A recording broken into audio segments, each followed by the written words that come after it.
Hello everyone. काफ़ी candidates अभी नए हैं जिन्होंने हाल में मेरे यूट्यूब चैनल को या टेलीग्राम चैनल को ज्वाइन किया है और उन्हें समझ में नहीं आ रहा है कि जो टारगेट्स हैं वो कहाँ पर दिए जाते हैं और कैसे क्या चीज़ें हैं। तो मैं उनको आधा एक मिनट में उनको हल्का सा ब्रीफ कर देता हूँ सो दैट उन्हें आइडिया लग जाए। देखिए, आरओ एंड यूपीपीएससी के लिए अर्जुन बैच है, उसके टारगेट्स आपको टेलीग्राम पर दिए जाते हैं। मेरा टेलीग्राम चैनल है अनुज चतुर्वेदी यूपीपीएससी। तो जो लोग पहले से ज्वाइन है या जिनको पहले से पता है उनको तो लाइक आइडिया है कि किस तरह से टारगेट्स रहते हैं, क्या है। क्योंकि जो आरओ का पेपर लीक हुआ था इसके लिए ऑलरेडी करीब 6 महीने तक डेली बेसिस पर टारगेट आए थे एंड यूपीपीएससी के लिए भी टारगेट्स आए थे। तपस्या बैच से था एंड जो आरओ था वो वज्र बैच से था। अभी जो है वो अर्जुन बैच नाम है इसका। सो इसमें आपको फ्री बेसिस पर टारगेट्स मिलते हैं। वहां पर आपको एक पीडीएफ मिलेगी, उसमें मैंने आपको 10 जून तक का एक पीडीएफ बनाकर दी गई है, उसमें सारे टारगेट्स हैं। सो दैट अगर आपको डेली बेसिस पर टारगेट नहीं भी मिलता है या नहीं भी कभी मैं भेजता हूं तो आपके पास वो पीडीएफ है, अकॉर्डिंगली आप चीज़ों को अलाइन कर सकते हो। आपको आइडिया रहेगा कि ठीक है अगले एक हफ्ते में ये चीज़ें हैं, अगले 2 हफ्ते में ये चीज़ें हैं। तो सपोज अगर आप कहीं बाहर ट्रैवल कर रहे हो या आपको अपने पेज से चीज़ों को लाइक एडजस्ट करना है, अलाइन करना है, तो अकॉर्डिंगली आप एडजस्ट कर सकते हो। तो इसलिए पीडीएफ दी गई है आपको पहले से, तो वो पीडीएफ आप एक्सेस कर लेना, फ्री है, वो आराम से डाउनलोड हो जाएगी टेलीग्राम चैनल से। और डेली बेसिस पर जो टारगेट्स दिए जा रहे हैं उनको आप करिए।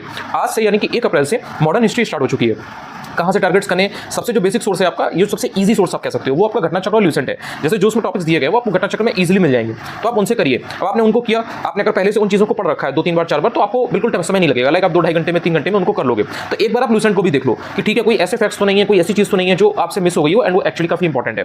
सो इस तरह से आपको घटना चक्र ल्यूसेंट से करना है। ल्यूसेंट से ना हो पाए कोई बात नहीं, घटना चक्र से करिए ही करिए।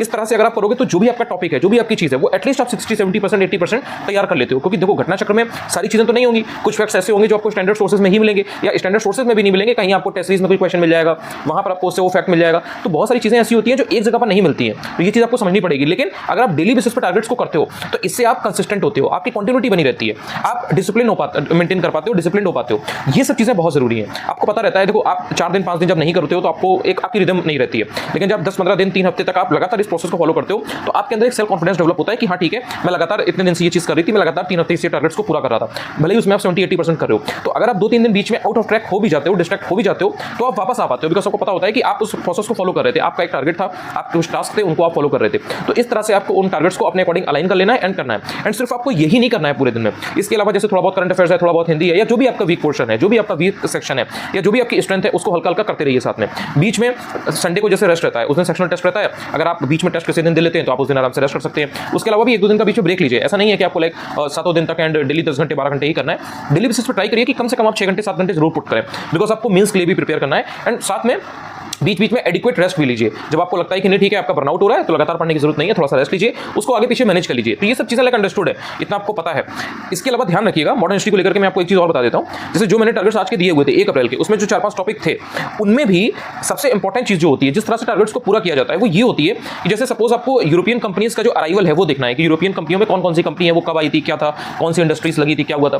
तो इसमें कुछ कीवर्ड्स होते हैं, कुछ चीजें ऐसी होती हैं जिनसे हमेशा आयोग पूछता है, जहां से क्वेश्चन हमेशा पिक होते हैं, वो टॉपिक्स होते हैं, वो कीवर्ड्स होते हैं, उनको पहले पढ़ा जाता है। जैसे अगर कोई नोटेबल पर्सनैलिटी है जो बहुत इंपॉर्टेंट रही है यूरोपियन कंपनीज में, फॉर एग्जांपल मान लीजिए कि हॉकिंस है या टॉमस रो है, इस टाइप के कोई अगर मान लीजिए ट्रैवलर है या कोई भी ऐसा व्यक्ति है, कोई भी ऐसी पर्सनैलिटी है, कोई ऐसा वाइसरॉय है जो बहुत इंपॉर्टेंट रहा है, उसने क्रूशियल रोल प्ले किया है, उसके बारे में पूछता है। जैसे डलहौजी है या वेलेस्ली है, इनके बारे में रिपीटेडली पूछता है आयोग। तो जब आप पढ़ रहे हो ना तो उसमें टारगेट आपको देखने में बहुत बड़ा लगेगा, बहुत बड़ा आपको चैप्टर लगेगा। हो सकता है उसमें आपको 100-150-200 क्वेश्चन दिए गए हो, पूरा आपको 4-4-5 पेज की थ्योरी दी गई हो आगे घटना चक्र में। आपको क्या करना है कि सबसे पहले वो जो कीवर्ड्स होते हैं, वो जो पॉइंट्स होते हैं, वो जो इंपॉर्टेंट बैटल्स है या जहां पर इंडस्ट्रीज लगाई गई हैं, तो वो जो लोकेशंस हैं उन लोकेशन पर आपको फोकस करना होता है। तो इस तरह से आप टारगेट को एक तो जल्दी कर पाओगे, ऊपर से आपका कॉन्फिडेंस डेवलप होगा। क्यों? क्योंकि जो क्वेश्चन आपका आयोग पूछ रहा है, कमीशन जिस टाइप के क्वेश्चंस पुट कर रहा है उनको आप पिन पॉइंट कर रहे हो, आप अपने दिमाग से सोच रहे हो कि अच्छा ठीक है ये क्वेश्चन आता है तो मैं इसको पढ़ लूं, इस टाइप की चीजें मैं पढ़ लूं। तो उसके आसपास की चीजें जो होती है ना उनको भी आप टारगेट कर पाते हो। तो ये प्रोसेस है, ये दिमाग से जब आपका ओरिएंटेशन इस टाइप का होगा ना तो धीरे धीरे आप पकड़ना सीख जाओगे कि अच्छा ठीक है ये इंपॉर्टेंट है, ये इंपॉर्टेंट नहीं है। और ये जानना बहुत इंपॉर्टेंट है